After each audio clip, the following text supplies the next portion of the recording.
So the question or the topic of our workshop is how to diminish the effects of bad past karma. After going through so much hassle, what is the answer? Very simple. Practice restraint of the six senses and cultivate the noble eightfold path. That's all. But if you don't go through all this, you won't appreciate this short answer. Okay? So, any questions or comments before we go on to the end of our session? Share merits and make our aspirations.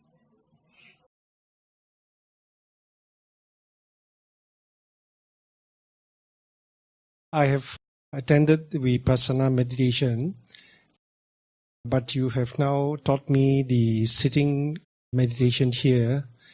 So I would like to know whether in the office, if I sit in the comfortable chair, is it okay, or you must have a sitting in a hard surface? Okay, that's my question. Okay, thank you. In SBS, I had a retreat, and at the end of the retreat, we had a feedback session. So one of the yogis said that this open eye meditation is very good because you can sit in front of your computer with your eyes open and meditate, and your boss doesn't know that.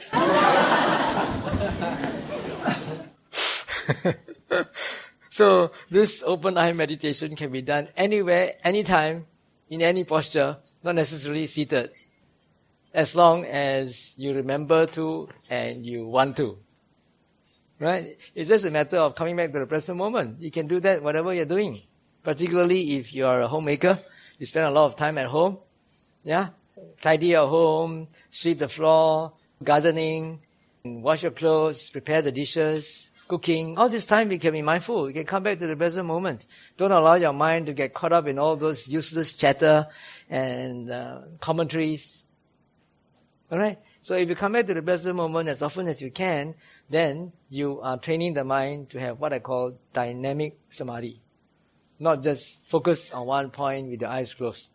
Right? Anytime you come back to the present moment, as I said, every moment that you are with the senses, you are free from compulsive thinking. Because the mind can only do one thing at one time, although it goes very fast. So the longer you can stay with what is happening at the present moment, the more composed your mind can be. It will not get involved in the stories and the commentaries and the useless chatter that is going on in the mind. In fact, you can actually stop or reduce the useless chatter. So there are many big gaps in between chatter and being in the present moment. So when that happens, like I said just now, then don't worry so much about the sense objects. Look at your mind. Look at the subjective experience. See all these thoughts, all these comments, judgments, reactions, habitual reactions that arise in your mind. Just try to investigate and see where they come from. Why they arise. What are the causes and conditions. So, like I said, when you can do that, you're actually doing a sort of psychotherapy, understanding the causes and conditions. Coming to this cultivation of the Eightfold Noble Path, do a person cultivate in that sequence, the first path, second path, or do you cultivate simultaneously all the 8 factors of the path? Oh, I see what I mean. Or do you cultivate right view first, cultivate right view, then cultivate number 2, and so on? Or do you cultivate the 8 factors simultaneously? I see what I mean. Okay. Thank you. In the suttas, it is often explained as a linear development. It says that one with right view can be expected to have right thought, one who has right thought can be expected to have right speech, and so forth, goes until right samadhi. And also goes on to right knowledge and right liberation. So, right view is very important. Also in MN 117, Mahachattarisaka Sutta, it says that of the 8 factors of the Noble Eightfold Path, there are 3 very important executive factors. These are the executives. The rest are all workers. And what are they? Right view, right effort, and right mindfulness. First, you need to have right view. That's very important. The most important thing. If you have the wrong view, everything else goes wrong. So you might be able to watch your mind. You can be in the present moment. You see all the thoughts, your memories, your feelings, your ideas, your habitual reactions, your judgments, your comments arising. You can see, right? But you have the wrong view. You say, they are mine. That's wrong view, really. They are not yours. They are not you. They are impersonal phenomena that has arisen due to causes and conditions. That is very important. If not, you still think that these are my view, my opinions, my idea, then there's a wrong view, and you watch also, you're not on the right track. So that's the most important thing, to have right view. But learning about right view, like listening to Dhamma talk now, is one thing. You get out of this room, you'll go back to your old ways. So you need to have right mindfulness, which is remembering what you have heard. Right? Remember now when I'm talking. When you get out, recollect what you heard. There's the second R. Third R is to remind yourself to put that into practice. The fourth R is to retrospect. Look back at what had just happened. So, you need to have right view, you need to have right mindfulness. But even if you have right view and right mindfulness, but you got no right effort, also tak boleh pakai. Correct? If you just know, okay, that is desire, that is anger, but you don't put in the effort to abandon them, so it doesn't work. So you need to have all these three. These are the executives. When these three are there, then the others will follow. If these three take a holiday, the others also holiday. Bhante, how important is meditation practice in this path? It depends on what you understand by meditation. Yeah? Meditation to me is the English word for two Pali words. One is called bhavana and the other one is called jhāna. Bhavana is cultivation. It comes from the word bhaveti, which is to cause to become. And jhāna comes from the word jhāyati. Jhāyati means to think or to contemplate. Or the English they say to meditate. In the Pali scriptures, the word jhāna is used more specifically for formal practice. Sitting down, cross-legged. The Buddha never asked you to close your eyes, but he did say, sit cross-legged with your back straight. He didn't say close your eyes or open your eyes. So that is a form of meditation where you do it formally. Then in Satipatthana Sutta, establishments of mindfulness, which is very popular nowadays. People who practice vipassana always make use of that as their root sutta. There are only two exercises that require you to sit down. That is anapanasati and one is of the postures. One of the postures is sitting down. The rest of the exercises, there are so many of them, never specify the posture. So you can practice mindfulness anytime, anywhere, as long as you have the time and you have the interest and the will to do so. So we have a discussion with one Sri Lankan scholar, with my friend, and he told us that the main definition of the karma in the Nibbedika Sutta, it said that cetanā bhikkhave kammang varami. Okay, bhikkhu, I declare the cetanā is karma. So his argument is that if an arahant, then he cannot commit the karma, right? So he doesn't have cetanā at all. And he said it's substituted by panya. I don't quite agree with him. Right. So what is your opinion about this? I have no answer, but I want to hear from you. You understand her question? He says that in one sutta in the Anguttara Nikaya, the Buddha says that karma is volition, cetanā, volition, intention. So, an arahant is not supposed to have any more karma, in the sense that he will not create any karma that causes any rebirth. Correct? So, does it mean that an arahant has no cetanā, no volition? Well, my understanding is that even an arahant has volition. He has cetanā. But the karma that an arahant creates will not generate rebirth in a future life. For example, an arahant also will have the volition to go to the toilet, right?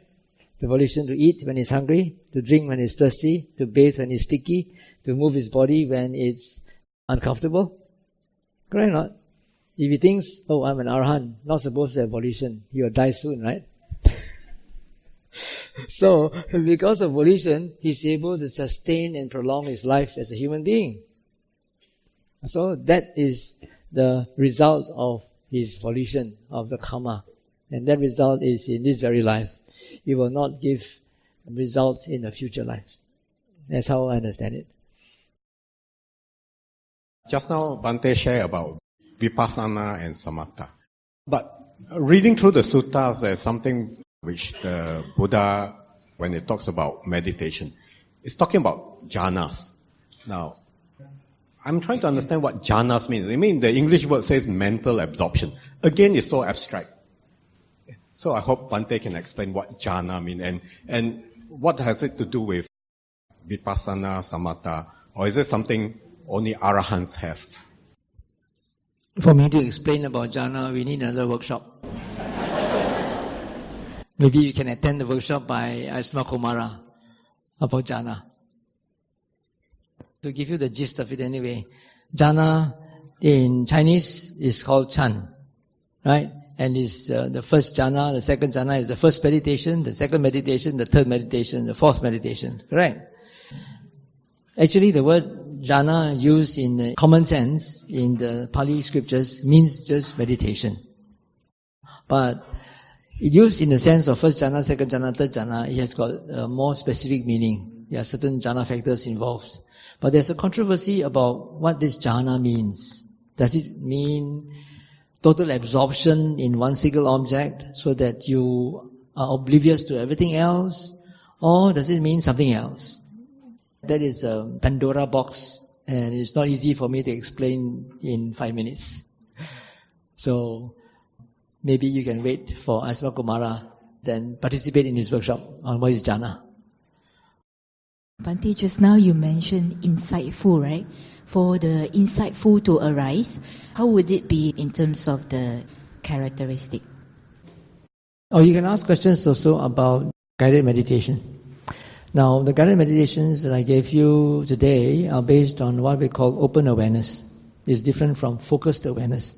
Focused awareness is focusing your attention to one single object and ignoring everything else. What we were doing today is opening up your awareness to all the senses. Now, some people who practice focused awareness might find this a bit strange. How can you ever get concentrated? How can you ever get samadhi if your mind is dispersed all over the place? But just now when we were practicing, did you find peace? Yeah. Even though your mind was aware of all the things happening around the senses, there was peace. Why? Because your mind is not caught up in thoughts. What is it that is making your mind unsettled? Thoughts, right? Thoughts about the past, about the future, about even the present. For example, while you're trying to practice open awareness, your eyes are open, you see something moving at the corner of your eyes, immediately there is a thought that arises, a comment, a judgment. Correct? That is what is unsettling, because it's a thought. And if you don't catch it or nib it at the bud, then you will proliferate. You saw something moving, and then the thought arises, that thought will trigger off a memory, that memory will trigger off a few other memories, and you have a whole train of thoughts. Correct? So that's why it's so important to be able to catch the urge, catch the first thought. The moment you catch it, let go. Come back to the senses. You must be on your toes. So that is only, I said, the first step. That is equivalent to focus awareness. Focus awareness is you just focus on one single object and you ignore everything else. This one is you are not focusing on one single object. You are aware of many things at the senses, but you don't get caught up in thoughts. Whenever thoughts arise, you don't push them away, you don't follow them, you acknowledge them, let them go, come back to your senses. As you do that again and again, and as often as you can, then what happens? Your compulsive thinking will get less and less and less. Because it has become second nature or even first nature to you to always come back to your senses. So whenever you're in the toilet, you're bathing, you're driving your car, you're walking from your car park to your office, you are preparing the veggies, cooking, washing, cleaning your house. If you are with the moment, at that time, you have samadhi. You have composure. And no excuse. You can do it with your eyes open. You don't have to close your eyes. That's why I train you to open your eyes. Because if you train yourself to meditate only with your eyes closed, then you have very good excuse. Eyes open, how to meditate? Now no excuse. Eyes open also can meditate. Alright, so what do you do? So when that becomes second nature or even first nature to you, you're always coming back to the present moment, then automatically your mind has reached what I call dynamic samadhi, dynamic composure. It's dynamic in the sense that you are aware of many things happening, things are coming and going and changing, but you are not unsettled. You are not bothered by them. Sudah biasa semua mari pergi, all come and go, you're really used to them. So for a person who practices open awareness, there are no distractions. For a person who practices focused awareness, distractions are very, very important. Yeah. You got very good concentration, very focused, suddenly your daughter bangs the door and you jump up and you get very angry and you start to scold her. Don't you know I'm meditating? But you practice open awareness, no problem. Whatever happens, look at the reaction in your mind. Okay? That is a subjective experiencer. Look at the reaction in your mind. You see something, you hear something, there's a chatter going on, there's a commentary going on, there's a judgment going on. Right? And then if you watch that judgment and you're judgmental on yourself, I'm a good Buddhist, how can I be so judgmental? How can I have so much jealousy? How can I be so conceited? You see? That is wrong view. Because all these don't belong to you. They are all defilements. They are all phenomena that arose due to causes and conditions. So, initially, we don't see all the causes and conditions. We only see things come and go. Correct? One of the first things that a person who learns meditation realizes is how crazy and uncontrollable the mind is. Correct?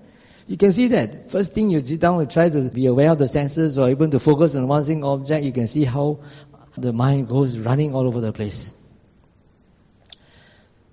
Then slowly, as I said, when it becomes second nature to you to come back to the present moment, then your thoughts will be more spaced out, one after another. There will be more spaces in between thoughts. Right?